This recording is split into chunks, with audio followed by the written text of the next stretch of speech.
Han pasado 2 años desde que Ucrania entró en guerra con Rusia. 24 de febrero de 2022, Rusia entra en territorio ucraniano como una invasión militar y terminó siendo una guerra que se ha llevado miles de vidas y sigue sin acabarse. Pero bien, la guerra no empezó simplemente porque sí. Ucrania y Rusia a lo largo de la historia han chocado y de hecho, este no sería el primer conflicto que han tenido.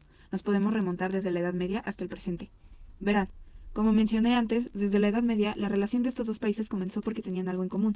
Kievan Rus o la Rus de Kiev, que era un territorio político medieval de donde, se podría decir, surgieron Rusia y Ucrania, entre otros países de hoy en día. Sin embargo, cada uno siguió su camino haciendo su propia cultura con similitudes. En el siglo XVII, territorio ucraniano se anexa a lo que era antes el Imperio ruso y después pasa a convertirse en la Unión Soviética. Aquí ya es donde empiezan las peleas. Durante la existencia de la URSS, Ucrania vivió varias cosas que dañaron a su población. Por ejemplo, en 1932, el Holodomor, que fue un genocidio dado por el gobierno de Stalin, donde mató a miles de personas de hambre para poder hacer una colectivización forzada. O también tenemos el caso de Chernobyl, donde una central nuclear tuvo un fallo, haciendo que la radioactividad se esparciera y causara la muerte de las personas que vivían ahí, pues el gobierno intentó de cierta forma ocultarlo. Después de que la URSS se disolviera, Ucrania se independiza y comienza a tener planes con la OTAN. En 2013 comienza un conflicto por Crimea, donde se quita el presidente de Ucrania de ese momento, Viktor Yanukovych, por protestas para que se estableciera el libre comercio con la OTAN.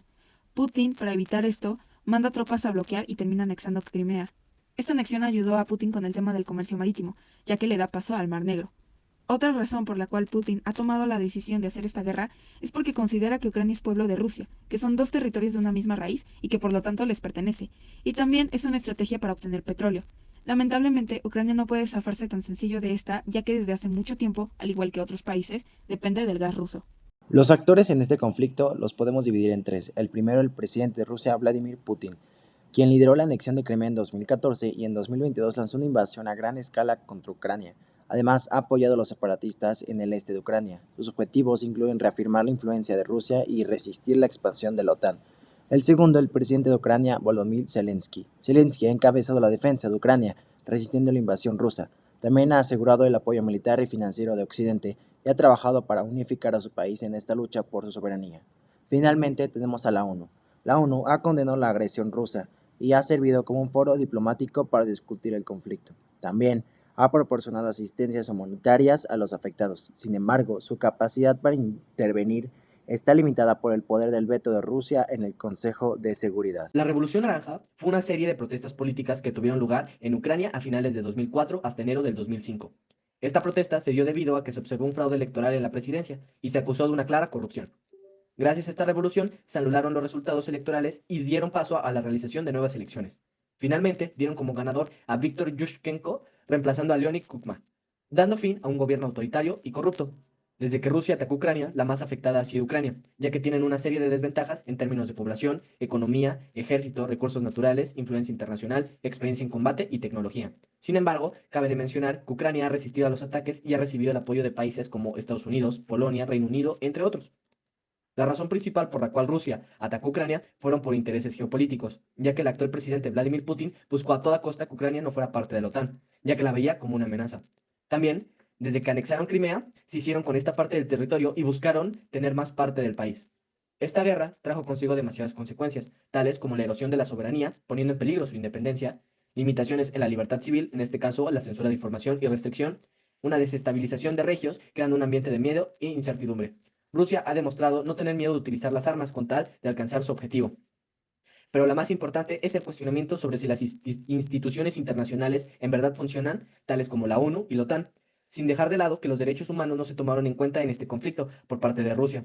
Algunos de los que más se reflejan son el derecho a la vida, derecho a la privacidad, derecho a la libre expresión, derecho al patrimonio cultural y un derecho a un juicio justo. Las iniciativas locales han sido los esfuerzos humanitarios, ya que dentro de Ucrania muchas organizaciones locales están trabajando para proporcionar asistencia humanitaria a los afectados por el conflicto, incluyendo alimentos, refugio y atención médica. También iniciativas de paz comunitaria.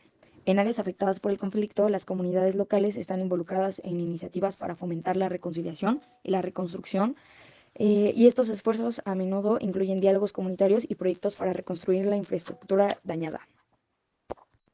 Las nacionales. El gobierno ucraniano ha implementado diversas medidas para defender su territorio y buscar apoyo internacional. También ha lanzado campañas para obtener ayuda financiera y militar de otros países. Por otro lado, Ucrania ha realizado reformas para fortalecer su sistema de defensa y su economía en tiempos de guerra, así como para adaptarse a las sanciones impuestas por otros países. Las iniciativas internacionales.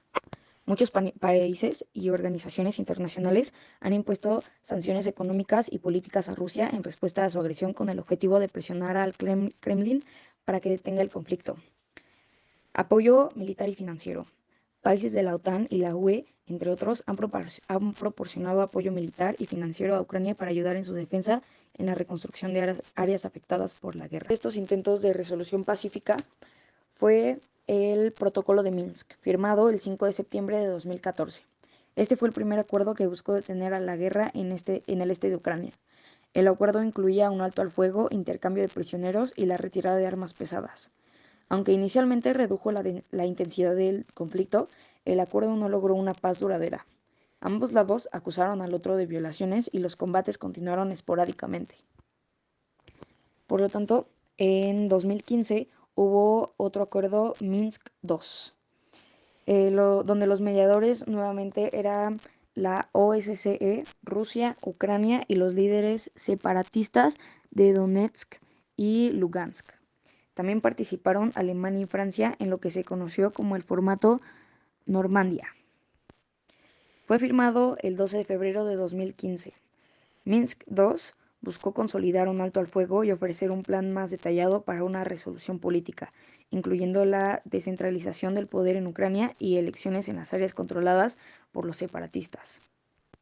Al igual que el protocolo de Minsk y Minsk II, no logró resolver completamente el conflicto. Las violaciones del alto al fuego continuaron y se observaron problemas en la implementación de los acuerdos políticos. Los enfrentamientos continuaron y las violaciones recurrentes de los altos del fuego impidieron el avance hacia una resolución pacífica. Los tres derechos fundamentales que han sido violados durante la guerra entre Rusia y Ucrania en relación con la libertad, la justicia y la igualdad son, en primer lugar, el derecho a la vida y la seguridad. Miles de civiles han perdido la vida o han sido heridos, lo que viola su derecho a vivir en un entorno seguro y libre de violencia. El segundo, el derecho a la libertad de expresión. En varias áreas se han impuesto restricciones severas a la libertad de expresión, silenciando a quienes se oponen o critican, lo que afecta gravemente a la libertad individual.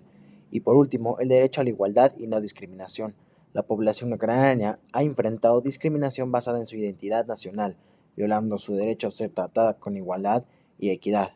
En resumen, estos derechos fundamentales han sido gravemente violados durante el conflicto, afectando profundamente los principios de libertad, justicia e igualdad, que deberían ser respetados en todo momento, en todo tipo de conflicto y o relación entre dos países.